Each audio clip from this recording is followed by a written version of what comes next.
Today's episode, we're interviewing Victor Braca. It's good to be here. Joe Cayre calls me. I leave my house, I'm in a frenzy, I pack up all my gear, I'm driving down Norwood Avenue. All of a sudden I see all my papers flying all over the block. They're gone. What was the thought process in saying, I want to start a podcast? I was actually too embarrassed to even put my face on it before the first episode. I got some followers, my family is so cute, look what Victor's up to. Do you think people were coming up to you at parties? Oh, hey, Vic, maybe you should consider me for your podcast. There's some people who hint, there's some people who don't hint. What do they say? Can I be on the podcast? And what do you say if you don't want them? I'm revealing all my secrets here. I'm gonna be honest, guys. I'm a bit nervous to release this episode, but here goes. After a year of hosting Momentum and sitting across from some of the most accomplished people in our community, I finally switched seats. Marshall Mizrahi put me in the hot seat to talk about how the podcast started, the behind-the-scenes moments no one sees, and how the show that began in my backyard with 0 followers ended up generating hundreds of thousands of views and completely changing my life. I'm Victor Braca, and Momentum is where I usually dive deep into the stories behind business success, but enjoy this special episode where we dive deep into my journey and the story of Momentum. Let's get into it.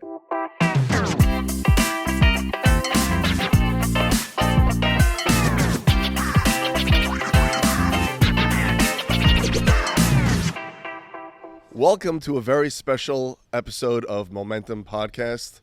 I'll be your host, Marshall Mizrahi. Today, we'll be interviewing the one and only Victor Braca. Victor? It's good to be here. Welcome to the show. I think to change things up today, to make sure that people get to learn a little bit more about Victor and this podcast, I think you should be in the hot seat and not in the interview seat. Seats? I think you should be in the interview seat, not the... You're in the wrong spot. Okay, I should get in the guest seat. Okay. That's it. Switching spots. Wow. Whoa. This is crazy. It's very new to me. Did you ever sit on this side ever in any interviews? I don't think so. This is, I got to get used to it. You don't know how it feels to be interviewed. I don't. It's very uncomfortable. I never sat in the hot seat before. Good. Now you're learning a lot. So what do you got on the agenda? What's really been on my mind the past year is this amazing podcast. I think it started as something fun that you wanted to do as a project. Pretty I'm much. not exactly sure. I want to find out today. But I think the audience has gotten to see you asking questions for a year, but they didn't really get to know you. So in today's episode, we're interviewing Victor Braca. Let's get into it today. Okay? We have these very special Momentum cards, very fancy. We're doing a real interview today. It's going to be good. With our very special guest. I have some great questions set up for him, a couple of quizzes, a couple of tests. We'll learn more about what was exciting to Vic this past year, what he learned during the interviews, and some information he could share with the young guests. And I want to put it out there that you thought of the questions, not me. Right. These are my questions, not Victor's questions about himself. So, Victor, why don't you just tell us who you are? I know it sounds crazy, but they're watching you for a year. Like, if it didn't say your last name on the podcast, they might not know who you are. Who are you? Where'd you grow up? Where'd you go to school? Give us, the basic Victor Braca stuff. So I'm Victor Braca. I'm 18 years old. I grew up in Brooklyn, went to Flatbush for pretty much all my elementary and high school years. Graduated last year, which is when I started the show. So I graduated in June. I started the show really in late June and early July, which is, it really went from idea to execution relatively quickly, which is something that I'm proud of. Let's hear about that. Let's slow that part down. So Victor Braca from Brooklyn, one day he's like, I'm starting a podcast. Like, what was happening? You were finishing high school, so you're 18, so that means a year ago you're 17. You're barely 17, and you're like, I'm a kid finishing high school, and I have an idea. I want to do something that I think somebody will listen to or everyone will listen to. Like, what was the thought process in saying, I want to start a podcast? Right. So definitely I didn't have the grandiose vision that it would turn into something big. Definitely not as big as, it's turned into today. I think it's twofold, really. My father came up to me. He said, we have so many successful people in the community who are successful at, whatever it is that they do. And I think the goal of showing people, what we want to show people with this podcast is that success is not easy, but it's simple. It's, far reach, but it's attainable for anybody, with hard work, with a little bit of luck, right? And a little bit of, obviously, Hashem and being in the right place at the right time. And there's so many people like yourself, like everyone else who I've interviewed. There are hundreds of community members who are extremely successful and who are great role models for people like me, 18-year-olds, in terms of their success in business, their involvement in community activities. You're on the board of SBH and Mag and David, and there's hundreds of other people just like you in the community, and each one has their own unique story, their own unique advice, their own unique things to share that can really drive the point home. And so my father had the idea originally. Shout out to your father, Morris, my childhood friend. Dad. He's great, and at least say something nice about him. He's the best, and it was totally his idea. Okay, there you go. See, you're welcome. You're welcome, Dad. What about your mom? She's right there. She's great. She's actually like watching us from the inside too, and she lets me take over the house every time I want to film. So thank you. Shout out, Mom, for allowing me to do that. And shout out to his sister who helped me write up my cards today. Yes. Shout out, Vivian. So you're 17, you're finishing high school, and you're like, Dad, or your dad says, why don't you do a podcast? Or did he say do a podcast, or did he say, why don't you meet with, successful business people, men and women, just to learn from them? Did he say do a stoop talk? Did he say, what was that initial concept? Right. And when was it? Right. So I actually remember very specifically when we thought of the name. So it was always going to be a podcast. I think my father had the initial idea to make it a podcast. I think SBH and the center and our organizations and Pathfinders and Flatbush, they run these amazing stoop talks for young adults to learn. And I've always gained from those. And I said if we can streamline that and sort of make like a career day every day, right? And upload those to a virtual library and allow people to access them whenever they like, and we can there's unlimited reach when it's online, right? And I remember it was the beginning of the summer. I was in Pier Village with my family. We're getting ice cream at one of those shops, and I asked my dad, "What do you think I should call it?" And it was really just an idea at that point, but it had stuck with me. I was thinking about it for a little while. I said, "What do you think we should call it?" And right off the bat, he knew Momentum. Why Momentum, and he thought of the name. I wouldn't have thought of a good name. He thought of Momentum, and it really encapsulates, what the show is and how, you hit a critical mass, you hit a breaking point in your career, and you get on a hot streak, right? And you gain the momentum. Building momentum. You build the momentum, and that's how it goes, right? So it was my father's idea. I remember calling up. I texted Michael Harari, who was the first guest, cracking up crackers. We didn't really know each other. At this point, did you own equipment? Did you have a date? Or you're just like, I think cracking up crackers is my first guest? What was I don't know where to start. Where would you jump in? How did you choose to jump in there? Right. So I didn't have any equipment. I confirmed with Michael Harari for Sunday, and I think that was Thursday. I didn't have any equipment or anything then, so I remember texting my father, order this Amazon equipment. I wasn't even old enough to order anything on Amazon, on my own. Did you even drive yet? I drove. Is that why everyone has to come to your house, because you didn't drive at the time? That's the secret. That's why I don't tell people. But so I remember texting my father. I said, please order this within 15 minutes so it ships tomorrow so I can set up, I remember setting up with Joseph Vidal, my good friend. He was with me in my backyard. We were like, how should we do the setup for the first episode? We were really trying to figure it out. Michael Harari said he'll do it. I wanted somebody young, up and coming, somebody who's going through it that could be relatable to young people like myself who want to start their own business, who are entrepreneurs. And Michael is really popular within the community, and I kickbacked off of all of his friends and his network and his popularity. And that was a great first episode. Looking back, even though I wasn't the best host at the time, Michael really carried the conversation a lot, and it really went well. I think if we added up what you just said in the past 6-7 minutes of chatting, it's the most words you've said in the past year. For sure. So this is the most anyone's ever heard from you so far. Yeah, I think so. So now you called, you had Cracking Up Crackers. It was a 15-minute episode. I just checked it. No, it wasn't 15 minutes. It was short. It was shorter than the rest. No, you checked it on Instagram. See, I didn't know anything back then. I uploaded it incorrectly to Instagram, and it only put the first 15 minutes up. So there's a whole episode I didn't watch? Wow. Guys, go out there. There's treasures out there. You can watch the end of the episode. Uncover the secrets. Oh my God, behind the scenes. But no, it was like 45, 50 How minutes. nervous were you meeting him? He's not older. He's not scary. He's a fun guy. Were you nervous? I wasn't nervous. I knew that if I was nervous, it would come off on video, on the camera. So yeah, I sat down with Michael. I think we were scheduled for 10 a.m. I was ready by 9. I woke up at 6:30. I was really excited for the first episode. You know? don't seem like a guy who sleeps late. I don't sleep. I try to get to bed at a time where I can wake up early and still get 7-8 hours of sleep. I'm very into health and eating healthy and living a healthy lifestyle in that sense, and it's very difficult when you're ambitious and you want to do 1,000 things, and the night is when you're excited and you think how you're gonna make $1 billion. Is it going in the pool? No. Take a kippah time out here. All right. Judaism first. Quick God break, but So you like 7-8. So for anyone looking, he sleeps 7-8 hours. He eats a healthy lifestyle. Do you exercise? I'm taken, actually. Yeah. What do you mean you're taken? So that means you have a girlfriend? I have a girlfriend. We're talking about that right here? You said for anyone looking. I mean, you don't have to break their hearts. Don't look. I apologize. Don't look. Wow, he's locked up. This guy's 18. Yeah. Because she saw you on the podcast? No. From before the podcast? Like, now that you're famous, congrats to Merle. But Scooped up a good one.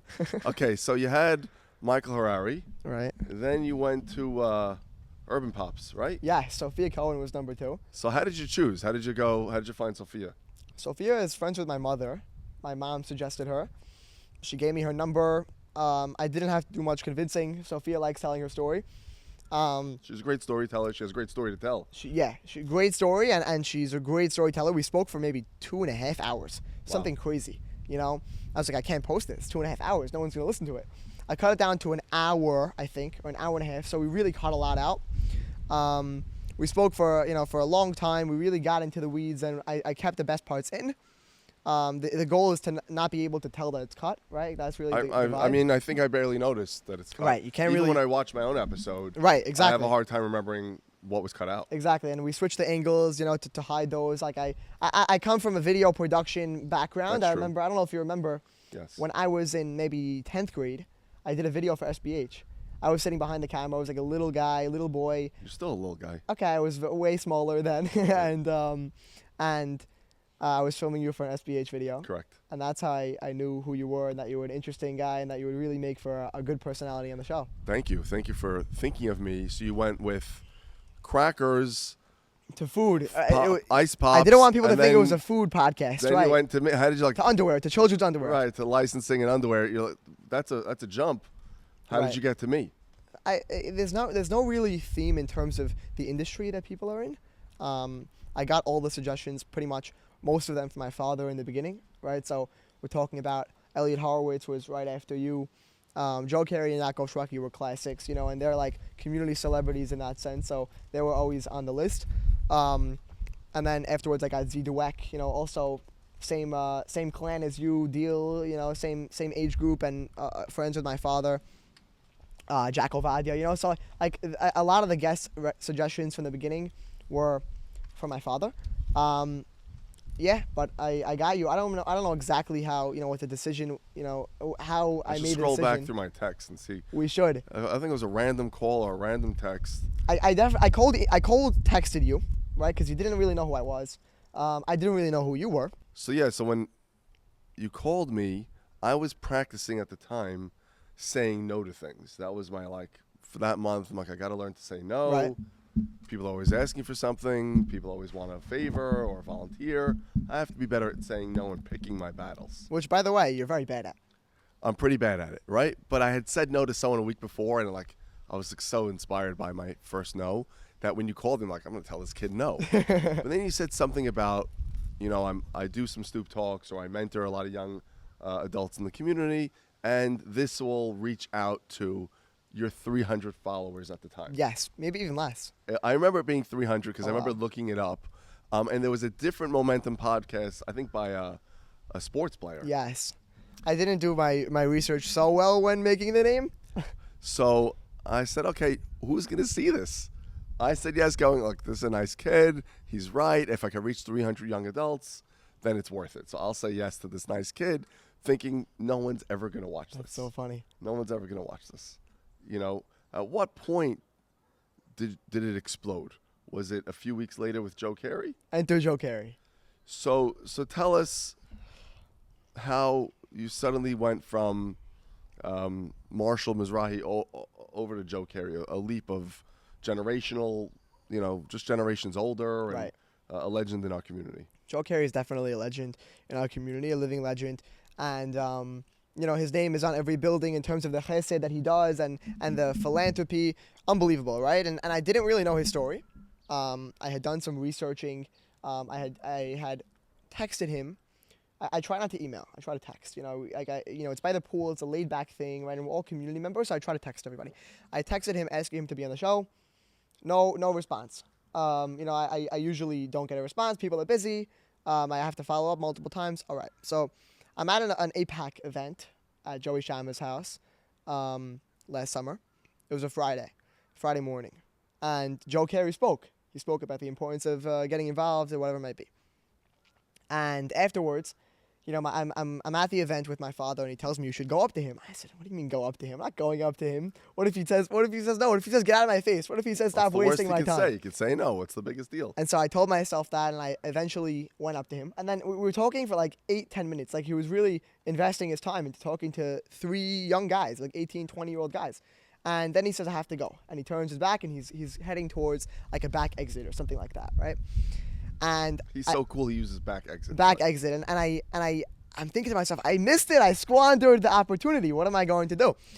And I was like, you know what? I can't let this go. I have him right here. I have to pitch it to him. He's walking out. I grabbed him by the shoulder. "Joe, I have to tell you one more thing." Okay, I turn him around. "What's up? I gotta go." Okay, I turn my 30-second elevator pitch into a 8-second, 1-sentence pitch. "I have a podcast trying to inspire young adults. Will you be on it? If it helps the community, for sure, I'll do it. Text me." That's what he tells me. And so just like that, I was like, wow, I got it. So I tell my father, I run up to my father, I'm very excited, and I texted Joe. He calls me back later that day. He says, "Call me Sunday. We'll do it," right?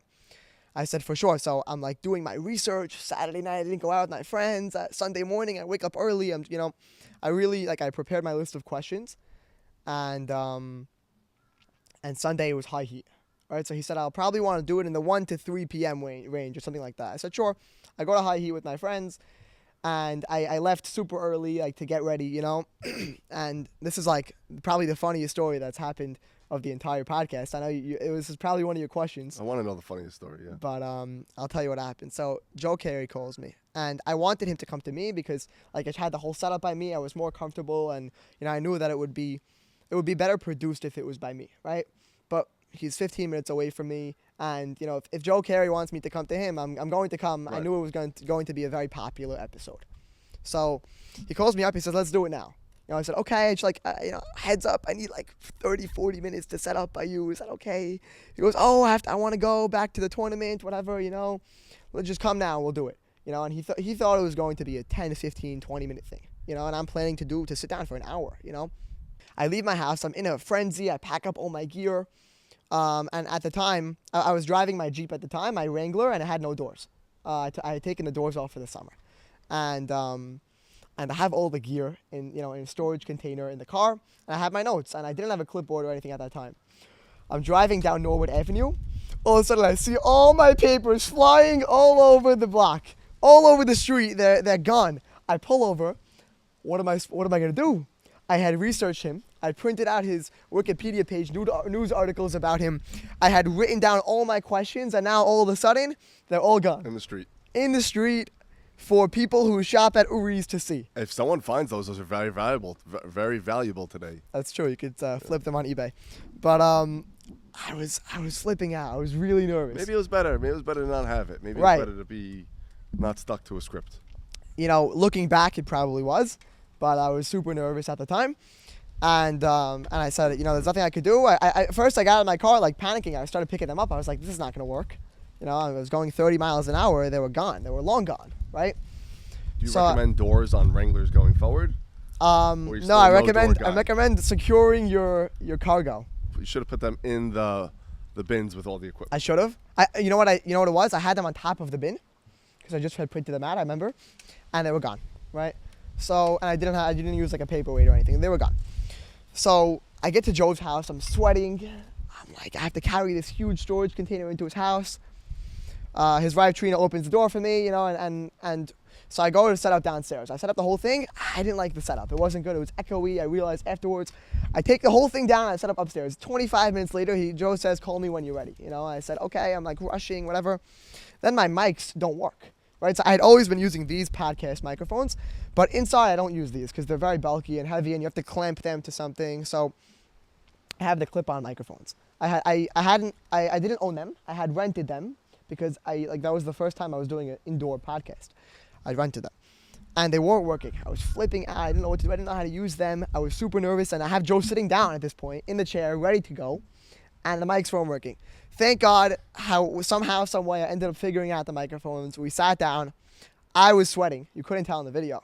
I scrutinized the video. I made sure, but you couldn't tell. I was super nervous. But I said that if I'm nervous, it'll come through, and people watching will feel awkward. They'll feel like, right.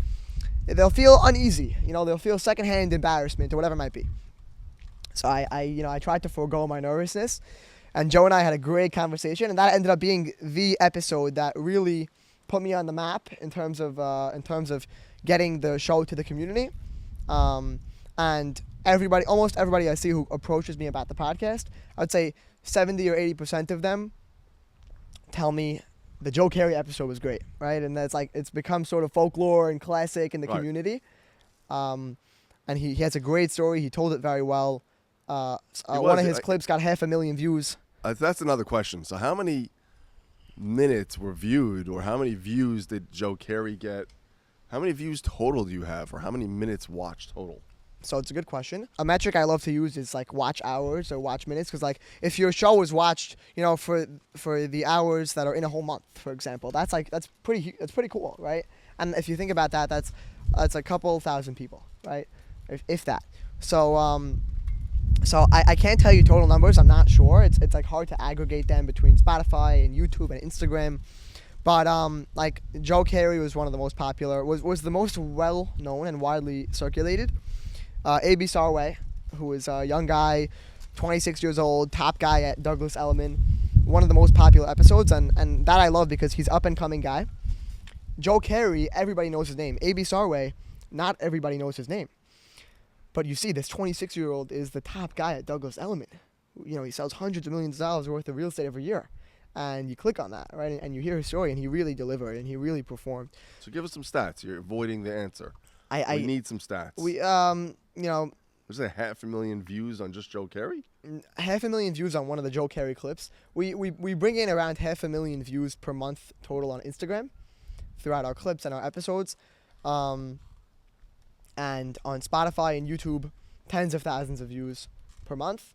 And I wish I could tell you more exact numbers. I should have prepared. So let's go back. You did something that wasn't about money, right? Which gave you crazy access to people of money. Let's even say that, just to well-rounded, successful people in our community. So here was an idea of how do I make connections, but it's not about the money.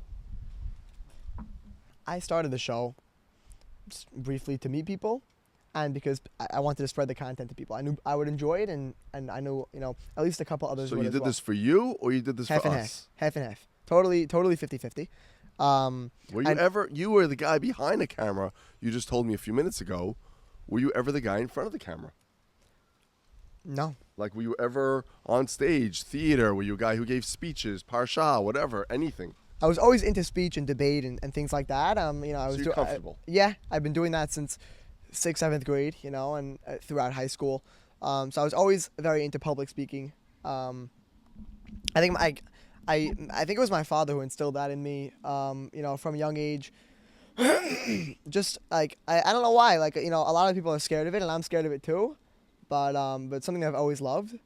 And it's funny, I didn't really consider the podcast as a forum for public speaking for myself, even though it definitely is. It doesn't feel public when you're in front of a camera. It's only the two of us here, so it's very private. Right. And if we make a mistake, it can be edited, so right. It's not really public, but right. Meaning you were the guy behind the camera, now you're the guy in front of the camera.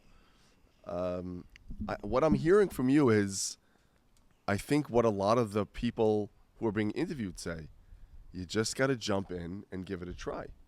you gotta jump in. You gotta give it a try. You gotta start before you're ready. And Start before you're ready. start before you're ready. It's a crazy sentence. Listen. You're not ready. You're never gonna be ready. Start. Exactly. Wow. You're never gonna be ready. I want a bumper sticker. Start before you're ready. One bumper sticker, momentum, and then one bumper sticker, start before you're ready. Start before you. Anyone who has a business idea or a dream or a hope, start before you're ready. Just start. Just start. Those two words, just start. Michael Harari was saying that 1,000 times throughout our episode. Episode 1, first episode. And I'm so glad I chose him for that reason. And so why just start? Why start before you're ready? I heard a quote, if you made a logo, it's, you're starting too late, or you're overthinking it. If you made a website for your new business, you're starting too late. I think the point is just like we like to hide behind big things, right? Like if we want to start a business, then we hide behind, but I don't have any followers on my social media yet. I don't have any inventory. I can't call China to buy this, and I can't order this. I don't have the money. We hide behind these big things that are. We build walls. We build walls behind things that are required to start a business or to start. It's a great point. Meaning, I want to start a podcast on, let's say, Instagram. I have 0 followers. Oh, maybe I got to build up followers before I start the podcast. You released episode 1 with 0 followers. Yeah, with like 50. Yeah. Okay, it's your friends. Right. Exactly. Tag your friends. Do me a favor. Follow this. Yeah, I made the thing. I was actually too embarrassed to even put my face on it before the first episode. So I put like a text on screen. I said Momentum is a podcast where we interview successful people in the community, and I sent the link to my friends chat, to my grade chat, or whatever, to my class chat, whatever it might be, and I put it on my personal Instagram. I put it on my story, and I got some followers. My family is so cute. Look what Victor's up to, right? And that's how it really started. I wasn't I don't know, I wasn't ready. I didn't really have a vision. I didn't know what I wanted to do. It happened to be that my summer plans had just fallen through. So it was an opportune time, and I had time to work on this, and I really spent the whole summer on it. But going back to the question, what would I advise young people to do? Like, do things that make you uncomfortable, Like I'm a social guy, but like we're all uncomfortable in some social situations, whatever it might be. And in senior year, what I did when I was looking for an internship for the summer was I cold emailed like 10,000 people asking for an internship. That's a lot of emails. A lot of emails. It wasn't manual. I learned a lot from that experience. I sent mass emails, and what you would have gotten is like, "Hey Marshall, my name is Victor Braca. I'm a 17-year-old who will be who will be starting at NYU Stern studying finance in the fall. I checked out Handcraft Manufacturing's Ltd's website or whatever, and was inspired by your unique approach to the industry. I would love to hop on a 5-minute call with you." Like, you're reading. What, to get an internship? Yeah, I would love to hop on a 5-minute call with you to. No, I would love to intern by you, and if not, then let me please hop on a 5-minute call to pick your brain, right? And like they were totally mass email, like they weren't personalized. I got some responses. I got like 15, 20 calls, and I got one internship offer from those calls, and I said like, wow, that's all I need. And that was actually the arrangement that ended up falling through. They wanted to do it virtual, it was a miscommunication there, but I learned a lot from that experience, and just of how to network and meet people and how to tell people about myself. Okay, let's pivot a little. Oh, I thought this was interesting. So now you start to become successful, right? Or the podcast starts to become well known. People watch the Joe Cayre one. I'm getting stopped everywhere after the Joe Cayre one. And your wife hates you for it. Because now people are watching mine, and my wife was so upset we couldn't go out for dinner because everyone's coming over to our table. I saw your episode. That's awesome. And she's like, ugh, this guy, his head is getting so huge. So, and in my episode, I really didn't talk a lot of business. I talked a lot about being the best version of yourself, which I think really hit home with people. So I had a lot of adults stopping me that they're telling their kids to watch the episode. But at a certain point, do you think people were coming up to you at parties or in synagogue like, oh, hey, Vic, maybe you should consider me for your podcast? Like, is anyone like pushing themselves on you now that they privately want to be on your podcast? There's some people who hint. There's some people who don't hint. What do they say? Can I be on the podcast? And what do you say if you don't want them? I'm revealing all my secrets here, But oftentimes, I always get great suggestions from people. You should have this person on the show, or I would love to be on the show, and I write down every suggestion.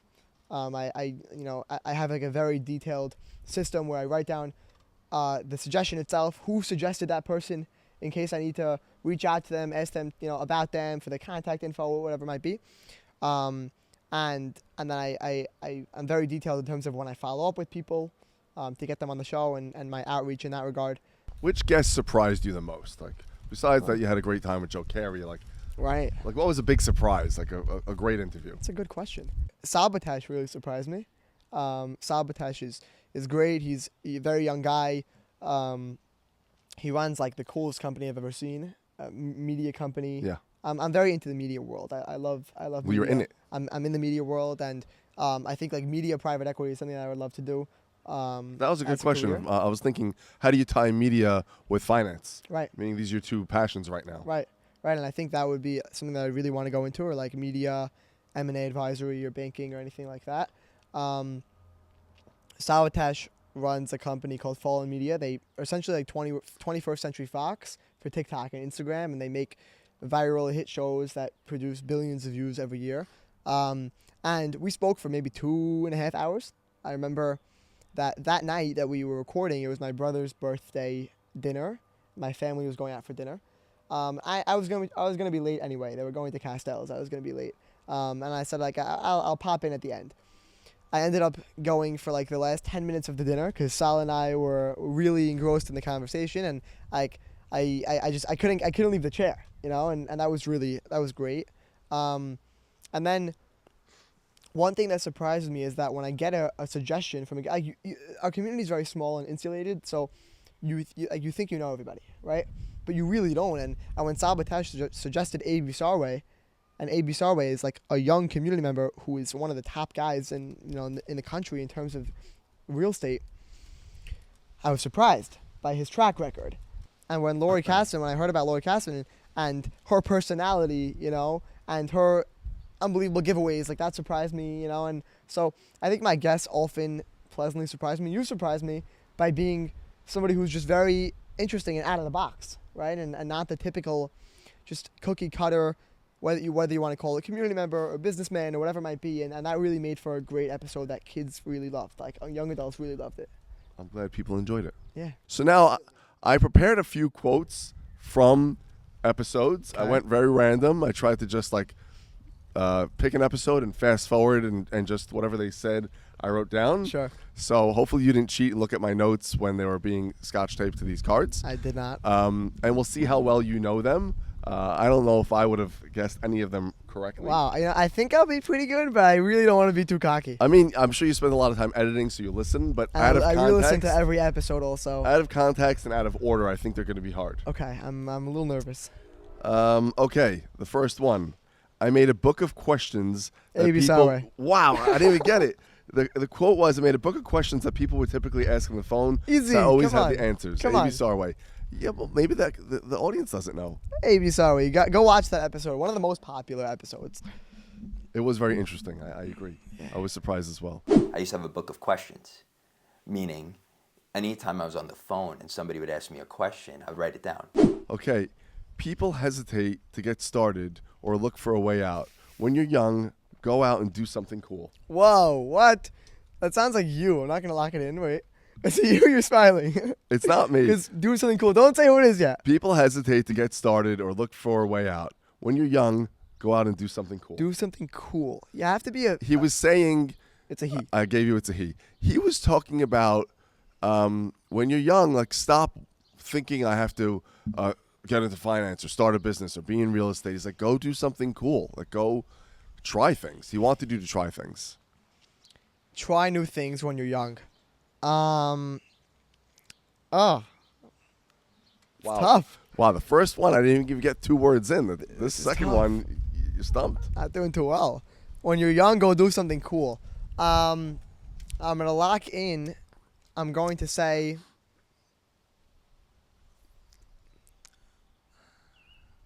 We have to cut out all my thinking. We have to keep this raw, by the way, It's up to you. This is a game. This is a game. I'm going to say Joey Shami. This one was Saul Batesh. Oh. Why? Did Joey Shami talk about doing something fun and cool when you're young? I think I don't know. I had a feeling. Okay. Gut feeling was wrong. When you're young, and you're in your early to mid 20s, specifically your early 20s, go out and do something cool. Next. You don't close billion-dollar deals by chance. It's years of grit, trust, and showing up when it matters. So you paraphrased. I tried not to. Really? That's gotta be paraphrased. I even used ChatGPT at one point paraphrased to it for you. comb through some It does of that. these. So yeah, I use ChatGPT a lot in my editing process, and if you don't yell at it 10 times repeatedly not to paraphrase, it will do it. Some of these I typed myself. Okay, but that one was paraphrased. I know for sure. Yeah, wow. Wait, read it to me again. That would be very interesting if you could tell me that it's paraphrased and still know who said it. Okay, tell me again. Let's see. You don't close billion-dollar deals by chance. It's years of grit, trust, and showing up when it matters.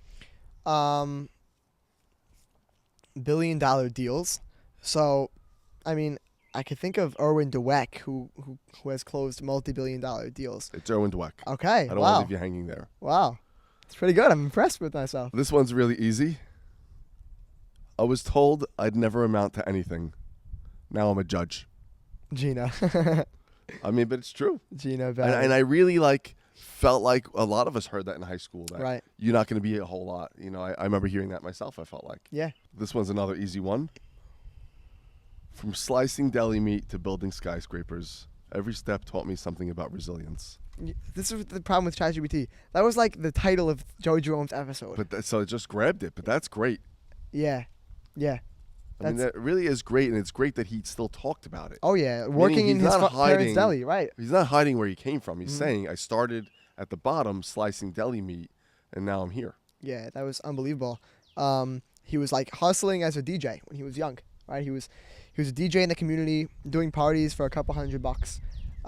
Fast forward a couple decades, and he's doing billion-dollar deals. It's crazy. Okay, I typed this myself.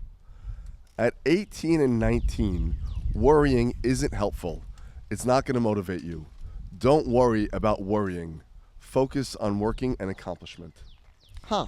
Okay, so That is not ChatGPT. I typed that. okay, so I can read it again. don't tell me who it is. I won't. But I won't Joey tell you till you're ready. Jerome. Joey Jerome says. I just did a Joey Jerome one. I know, but he said, and you might be trying to stump me. He said that worrying is the worst thing for young adults, or pressure is the worst thing for young adults. Can you read the quote again?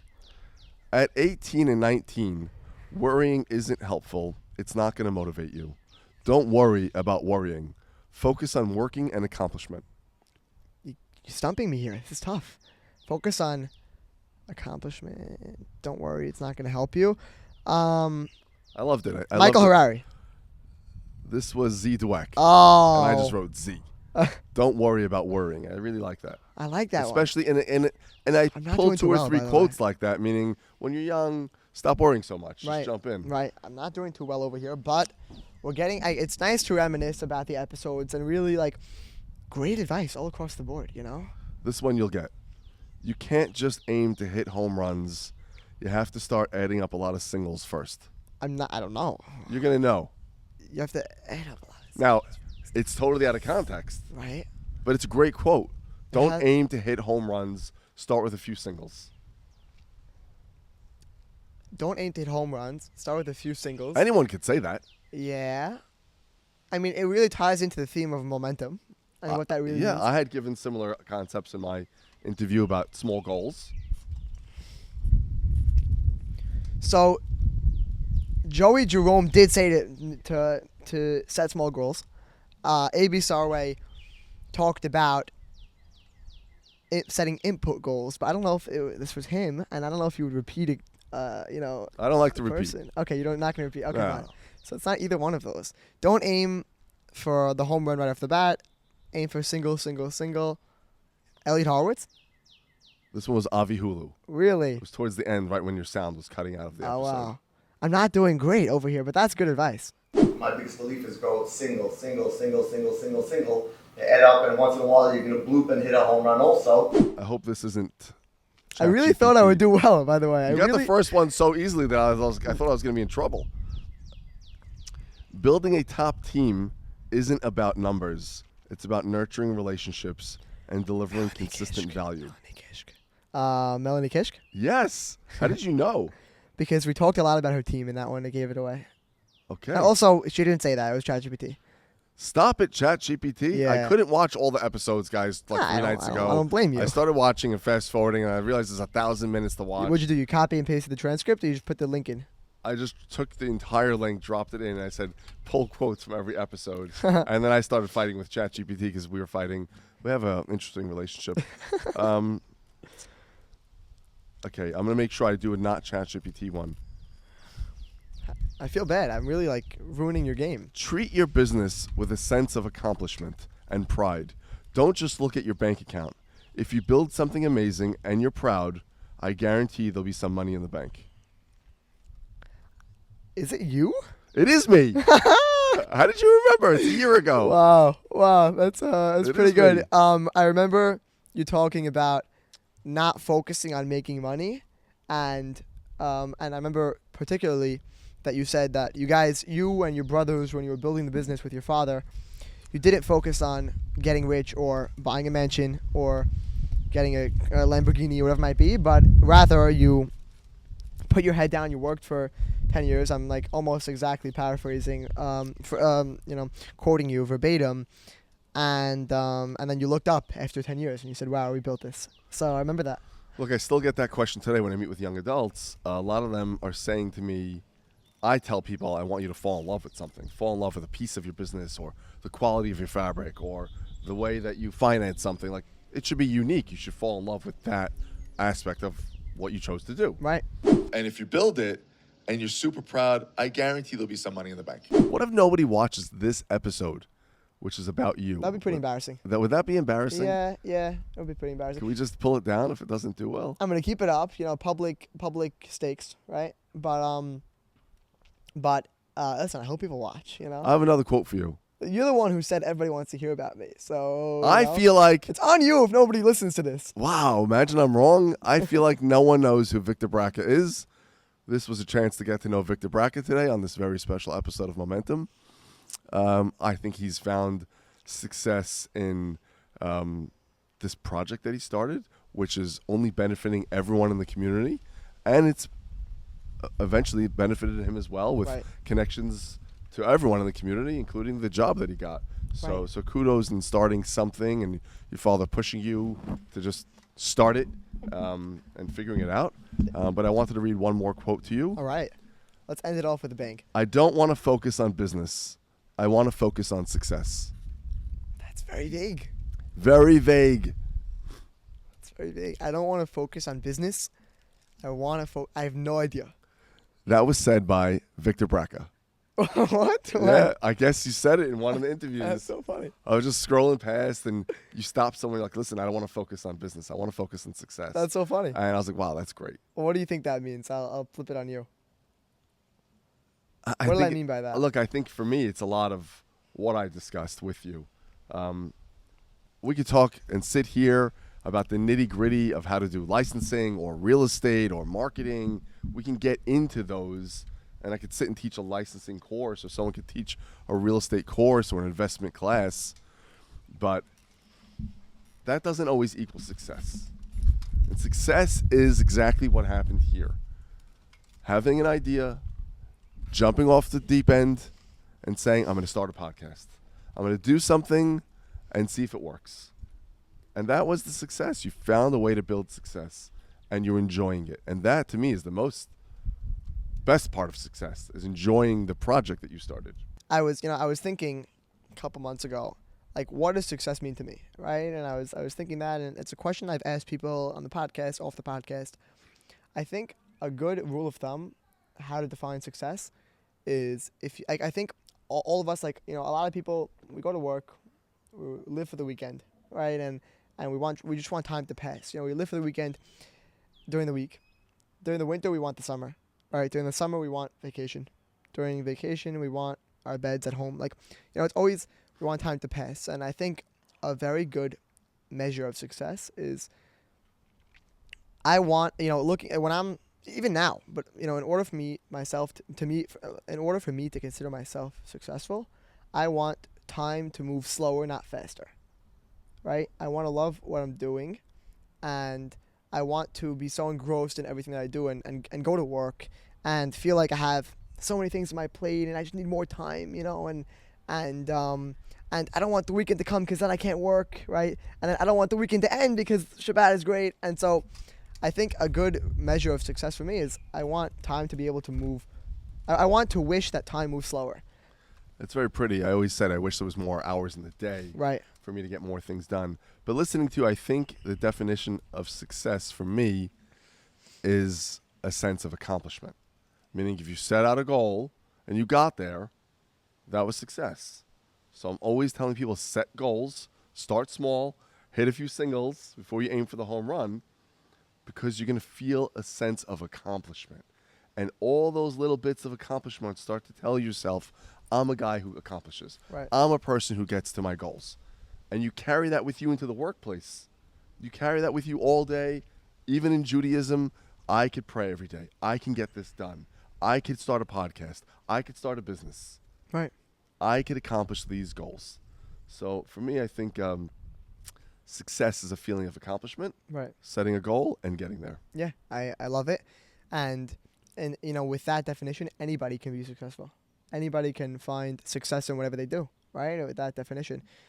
And A.B. Sarway and Joey Jerome echo the point of that you should set small, attainable goals and reach those goals and build up momentum, right? And that's why we put that on the card, And yeah, I was very excited about the cards. Marshall was like, hey, "Do we really need the cards? Let's do the cards," I It's love cool. the cards, You guys. look like a game show host. You look like Steve Harvey. I look just like Steve Harvey. We're basically twins. We dress the same. Today was amazing. Today was a very special episode of It Momentum. was a good time. We were interviewing Victor Braca of Momentum. We switched seats. We got to hear about his beginnings, starting a podcast, meeting the most interesting people in our community. Are there any secrets you want to give away for season 2? Like some of the guests that are coming. You mentioned Junie. Any of the other guests that you have listed? We're You gonna wanna keep give it away? for we're gonna keep it for the season 2 teaser trailer. Wow. Yeah, it's a very official thing. I But didn't know there's seasons. oh yeah. But I wasn't gonna do seasons. Then my girlfriend told me you have to. It's going to help you build up momentum. And A lot of talk about Merle today, guys. A lot of she chat about it. listen. You have to have somebody who is not in the business, but who can give you advice about a business. I think Michael Harari echoed that the first episode. He said his best friend doesn't work with him, but he consults him for business advice. So I think it's it's important to be able to call on the advice of people around you who are outside or removed from the situation. I heard you say that your father pushed you, your mother supported you, your girlfriend supported you. So build yourself a nice circle of people that you trust around you, 100%. and jump into any project that is in front of you. Yeah. That's pretty much it. And start before you're ready. And start before you're. I think that's like the number one thing. Start before you're ready, or just start. I love just do it. Nike has that. They Let's make have that. momentum. Just start. This is Momentum. Start before you're ready. Yeah. All right, Marshall. You want Okay. to close up? What do you? Congratulations you run on the show. congratulations on a successful season 1. I think you've impressed the community. You've impressed the people that you've interviewed. You've impressed the hundreds of thousands of views that you've gotten, not just in our community, but across the globe potentially. So congratulations to you. I hope that many young adults watching this are inspired by what Victor's been able to accomplish starting in high school. Anyone could do it. Anyone could do anything they set their minds to. I hope that you'll be inspired by this. You'll set your own personal goals, and that one day you will also have a bit of momentum. Thank you. Wow, that was a good time. All right, guys. Thank you so much for listening until the end, guys. Let me know how I did. Comment down below. Send me a message. I really hope you enjoyed this episode. As always, my top 3 takeaways from this conversation. It's funny because I'm summarizing my own thoughts in 3 takeaways, but whatever. Let's get into it. First, start before you're ready. I said this a couple times in the episode, and it's been the key principle that has guided me throughout my journey so far. Not to imply that I made it or anything, because I haven't, but Momentum didn't start with 10,000 followers. It didn't start with people asking me to be on the show. It started with a cold text message to my first guest and expediting mics off of Amazon. If I waited until I felt ready, I would have never started the show. Second, the best way to meet people you admire is to create something. Give people excuses to speak with you. I never wanted to ask anybody for a job or a favor or anything like that, but the podcast gave me an excuse to sit down for an hour straight and speak off the cuff with some of the most successful people in our community. And your thing doesn't have to be a podcast. It could be a newsletter, film a mini documentary, A community initiative, write articles, host an event, anything that brings value to others and that gives people a reason to engage with you beyond, can I pick your brain? And third, take action to build momentum. Every small action you take builds on the last. One episode led to the next. A single 5-second moment where I pushed myself to approach Joe Cayre turned into my most popular episode. You know, when I started the podcast and I called it Momentum, I didn't think much about the name. My dad came up with it. I thought it sounded good and I rolled with it. But now, looking back at just the last 12 months, I've experienced firsthand how momentum builds. And it starts slow. You post one thing, barely anyone sees it. You post another thing, another post, you improve this, you change the style, iterate based on people's feedback, get better guests, whatever it might be. And then all of a sudden, 12 months later, you look up and realize that every single small thing you did pushed you forward in some way. And of course, I'd be remiss if I didn't thank my guests. My early guests took a chance on me. Michael Harari, Sophia Cohen, Marshall Mizrahi, Elliot Horowitz, Alan Chama. Those first 5 had no clue who I was. And to be honest, they had no real reason to sit down with me. They took a chance on me. They thought their podcast might inspire a couple of community members, 5, 10, maybe 15 people. And so to my early guests, I owe the biggest thanks. And to every guest since those early days, thank you as well. Thank you for inspiring others with your experience. Thank you for sharing your story, even when you would have preferred to remain low-key. But guys, most importantly, I'm so grateful for all of you who tune into Momentum. Whether you watch the full episode every week or you listen to 30 seconds of a single one, it's you who make this podcast possible. It's your shares and likes that keep this going. It's your comments that motivate me quite literally every day. Comments like this. This is from a 16-year-old. Holy cow, I just watched the full episode. How do I become like him? By the way, guys, he was talking about the guest, not about me. And this one. I'm glued to your podcast. I listened to at least 4 in the past 24 hours. My parents weren't business people, and business really interests me. This is the first time I could get a sneak peek into it. Another thing that keeps me motivated, by the way, is the opportunities that the podcast has given me to connect people with each other. The other week I heard that a good friend of mine had been looking for a job for a while to no avail. And without thinking much of it, I connected him with one of my previous guests whose business he was really interested in. Again, I didn't think much of it. I mean, all I did was send a single text message. And lo and behold, the guest ended up hiring my friend. I mean, I don't know about you, but I was blown away by that. Such a simple action on my behalf created so much value for somebody else. I didn't create anything. Nothing new was created in the world. I just brought 1 + 1 together. And it turned into something so much bigger than 2. It's like 1 + 1 = 5 million. It's really incredible to me. And I guess the lesson here is that creating something, anything, whatever it might be, opens doors you would have never expected. So just go out there and create. Do something. Like Salvatesh said, go out and do something cool. So that's it. That's season 1. Guys, thank you so much for giving me your time, your attention, your support. I promise I will not take it for granted. The first episode of season 2 is dropping next week. See you then.